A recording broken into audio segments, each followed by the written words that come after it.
The Supercross 4 review, it's here baby. This is all in my opinion, so try not to get too buttered in the comments down below. I was playing this game on the next gen version on the Series X for the past about a month or so now, and I think I'm ready to give my review. I got some good and some bad, and I guess you can say some of the ugly. So without further ado, let's fucking get into it, boys.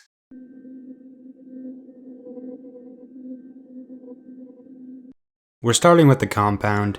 If you have ever played Milestone games, you know that Milestone has a reputation for making compounds that are just the equivalent to what my fucking left nut could make. It's really pathetic, their design and their thought process and their execution when it comes to these compounds. And in this game, it's no different. This compound is just fucking terrible. You thought MXGP 2020's compound was bad. This thing's worse. I did not know it was possible to make a compound worse than MXGP 2020 did, but Milestone achieved it in Supercross 4. This thing is a pile of hot flaming fucking garbage. There is no cool places to explore on the compound. Anything you may see in the background, like, oh, look at this village. You can't fucking explore anywhere on the docks. Or, oh, look at this cave. You can't go anywhere on the beach or anywhere in the sand because there's an invincible barrier and a boundaries and you can't go any further and it just resets you. Or, oh, look at these windmills. I want to go fucking explore those. Nope, you can't. Doesn't even matter if you try and jump in or whatever. There is an invincible barrier high in the fucking air that will prevent you from going anywhere or having fun on this map. There is also these random ass small ramps around the map, and they just are in the worst locations because you can hit them at full speed and you're just gonna crash.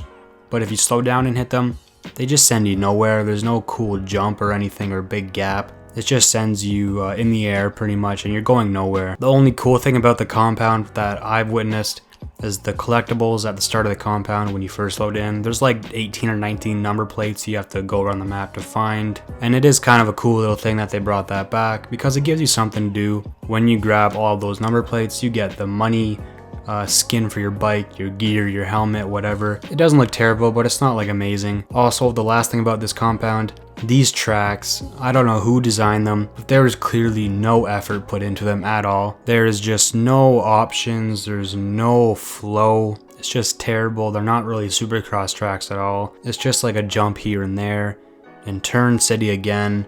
It just shows you that Milestone doesn't know how to design their own tracks. So thank God they don't make MX vs ATV games, because if they did, those games would be terrible. I can kind of have fun on the one SX track they made, but other than that, the other ones are just flat out terrible. There's no flow. They're just not fun at all. So yeah, the compound isn't very good, but hey, you all knew that was coming. But I mean, Julian should have known better than to send fucking Corey and Trevor. Those two are fucking dumb. The track editor, there is just more and more disappointment. It's not because the thing is just completely horrible, but it has changed since Supercross 1, but it has only gotten worse each game, and I just don't understand it. The promotion of the track editor in Supercross 4 could not have been much more of a fucking lie than the MXGP Pro promotion, because in this game, they promoted using actual elements of the tracks that they used in the regular tracks in the game and putting them in track editor. But that is a complete fucking lie, because as we know, none of the jumps in the goddamn track are the same as in the track editor. And I can prove that by simply just looking at this over-under jump. I don't understand. In the first and second game they were decent, and in the third and fourth game they're just so fucking flat, and they're not like, I don't understand the thought process behind Milestone, because they clearly just lie about the promotions of the game, and they do not put any fucking effort into improving track editor, because the only thing they added in track editor is a goddamn long straightaway with a hill on it. That's all they fucking added into this game. It's pathetic that they can promote a new track editor when only adding one new piece, and the only thing they improved on really in the game is the fucking sand. That is about it. Everything else is a pile of fucking shit in this track editor. I'm sure you can make some decent tracks, but at the end of the day, they're not going to be any better than a 6 out of 10, man, just because the track editor itself is not very good. When I'm making a custom start, as you can see, I can only make the end of the start a certain width. I can't make it really fucking fat, so I can have different hole shots. I don't know why You can't just make the whole shot smaller because Milestone is, again, their brain is just kind of tiny when it comes to designing and adding new things into their game. If you want to go back and edit your track, you can put straightaways and stuff and then add new jumps instead in case you want to fix something. So that's kind of cool, I guess, but at the end of the day, it wasn't in MXGP 2020, and it was in Supercross once. For some reason, they took it out in a couple of their games, don't know why. And also, another very frustrating thing with this track editor, I think it was in Supercross 3, but why is there a big run-up to the finish line jumps? Speed. I am speed. Because it just wrecks the design of our track. Because if you want to make a track on the smaller stadiums, you run out of fucking room because the finish line jump has a goddamn speedway running up to it and you can't change it. And when I am making my track, let's say I want to go test it, you cannot set markers at a certain part of the track if you want to keep testing it. You spawn at the starting gate and you have to drive all the fucking way around your track to test it at a certain part. There's no marker setting thing where you're going a certain speed or just you want to start at a certain point. There's no respawn button. I don't understand why they have not added this into their game. It's like their 10th fucking motocross game and they still have not ever implemented it. I don't understand, because if you look at games like Reflex or any other fucking MX TV game, you can set markers and shit in the game, and I just don't understand. It would make the track editing process so much easier and smoother. And when I'm trying to add that object where you go into the stands, that little turn, you can't edit the turn at all, like the way it goes. You can't put any bumps on it or anything, any jumps or whatever. And also, it's fucking like impossible to place it. It took me like 20 minutes to try and place this thing when I was perfectly going straight at a goddamn wall. I don't understand, but clearly they haven't programmed that object very well. The last thing I have to say about Track Editor, when you're going to try to race a track, when you're picking one in the menu, for some reason, the picture they choose, there's only like 3 or 4 different pictures, and they're all the same. You can't take your own picture of the track, or Milestone doesn't take one for you so you can see, but they do have like a little outline of the track in the bottom right, kinda, like a 3D image type thing, but at the end of the day, it'd be much better if we could see a picture and that. I don't understand, but again, just a little thing. Yeah. Huh? That's right. Huh? Yeah. With customization, it has been pretty much the same since MXGP 2, so about like 7 or 8 games, it's been the exact same. With Supercross 4, I will give Milestone a bunch of credit because they did add some new number and name fonts, but they aren't very good, but at least they did add some. The annoying thing with customization is that when I want to put my number on my jersey and my name on my jersey, you cannot position it well at all or make it a certain size. You're very limited, and the same thing goes for your bike. Again, it's been like this in every one of their games. On some bikes, you cannot put the number in an actual like centered position on the number plate without it being fucking tiny as a goddamn ant. I don't know why they can't just program this or whatever, because when I'm riding on the track, it's just really annoying to see my number fucking half on the number plate like I'm a goddamn blind idiot. But this is kind of minor stuff, but at the end of the day, since it's minor stuff, it really should be fixed. Customization is good. You have lots of stuff to choose from. No FXR gear anymore. So they did take some stuff out like they always do. They added a couple new gear sets, but really there's not much new shit. Took out a lot of other stuff. Some more butt patches and shit. But other than that, man, customization is pretty much the exact same as it's been since MXGP 2, so like 7 or 8 games or something. Customization is good, but it is hardly unchanged, and I think we need to see something new because it's getting pretty stale and dry.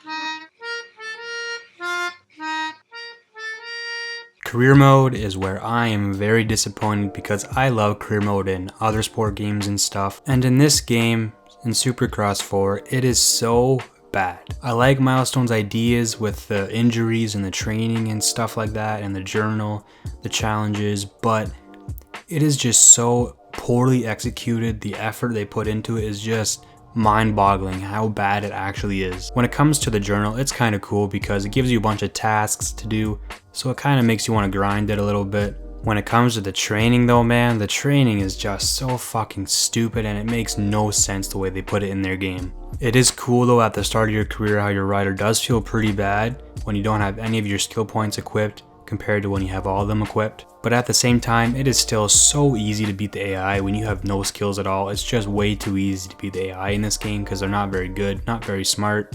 So the training options you get, they just don't make any sense. You have the one where you're trying to do whips and scrubs and stay low, but I mean, it's not designed well at all because it has you whip and do these weird scrubs at the worst fucking spots because the compound tracks are horribly designed. And also some of them are glitched out where if you do a whip or whatever, it doesn't count. When it comes to the whole shot master one, this one kind of makes sense, but when you do it, it puts you in automatic transmission, which is horrible in this game. And then for some reason, it makes the AI so bad that you can have a delayed reaction at the start of like 2 seconds and still get the whole shot or whatever. When it comes to the snake one, you are just weaving in and out of these goddamn points on the track. It just makes no sense. It doesn't show you the fast lines, doesn't show you any, I don't know, big lines, whatever. It just has you weave left and right going fucking 1 kilometer, 1 mile per hour, and it just doesn't make any sense because it doesn't improve you at all. And if you go past one of these, you can just go back and hit it again. And you also have way too much time in every single one of these training sessions. It's really bad. The training challenge where you have to overtake people, I understand this one, not a bad idea, but it's poorly executed because on some of the levels, you start in like the mid pack, which is where you always start. But if you overtake the riders ahead of you, you don't have enough points because you have to let all the riders behind you by and then overtake them. There is also an extra event feature after every race you do in career mode, and again, it's not very good. There is either a race you do against your rival, or you do a race against amateurs that are like made up riders by Milestone. The thing that sucks about this is you have to do a full length race against your rival or against amateurs, which is just, it takes up way too much time. But the funny thing is, your rival, you never actually race against them. So let's say your rival is Jason Anderson in the main menu. When you go into this extra event, you'll be racing against Benny Bloss or Chad Reed like in this clip. It's kind of a bug or something, but so that's all I have to say about career mode really. Stay away from it, it's fucking horrible. I think a chipmunk could design something better. The fuck is that? Shit! For multiplayer, I honestly couldn't tell you how good or how bad it is. Do you know why? Because I haven't played it in the entire month that I've had this game. The reason why is because I am a goddamn retard and I bought the next gen version for my Series X. If you go on time trial leaderboards and stuff, there's only like 100 people, not even, that have put down times and shit. It's pathetic. I've only came across one lobby in the entire month that I've played Supercross 4, and I had to spectate, but I left because it was so goddamn laggy that I couldn't bear it. From the gameplay that I have seen though on YouTube, it looks like the collisions actually aren't too bad in multiplayer, but hey, I haven't fucking played it. Thanks for not adding crossplay to your game, Milestone. You absolute wankers.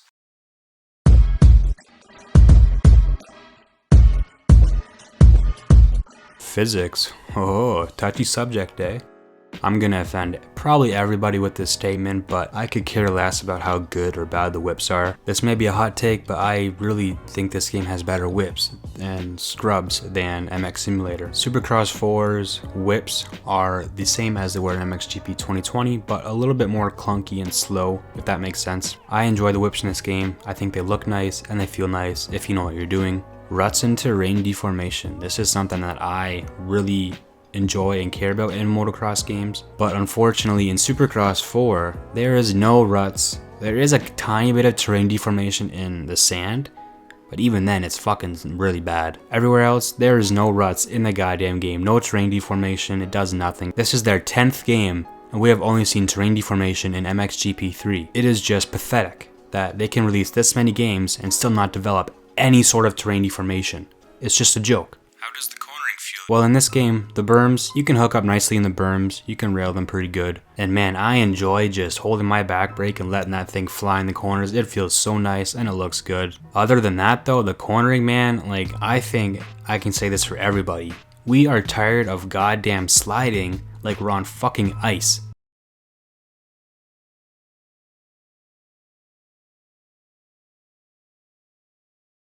A dirt bike tracks in the dirt, it gets grip pretty easily, right? Pretty much any game that they have released after MXGP3, we have been just sliding and sliding and sliding.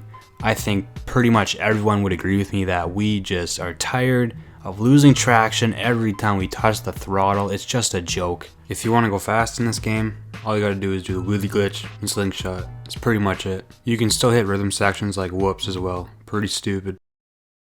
My final verdict of this game, 3 out of 10. It's not good. The physics are good, but at the same time they aren't.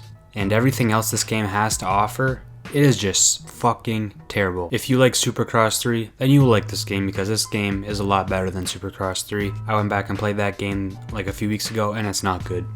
I do enjoy the game. I can have fun with it when I'm just relaxing, watching YouTube and just chilled back, laid back, just enjoying the game, having some fun racing. But other than that, this game has nothing good to offer. So I would recommend waiting for this game to come on sale, or if you're on PC, find a discount of it somewhere because this game is just not worth more than $20 in my opinion. So yeah, that's all I gotta say. Peace out.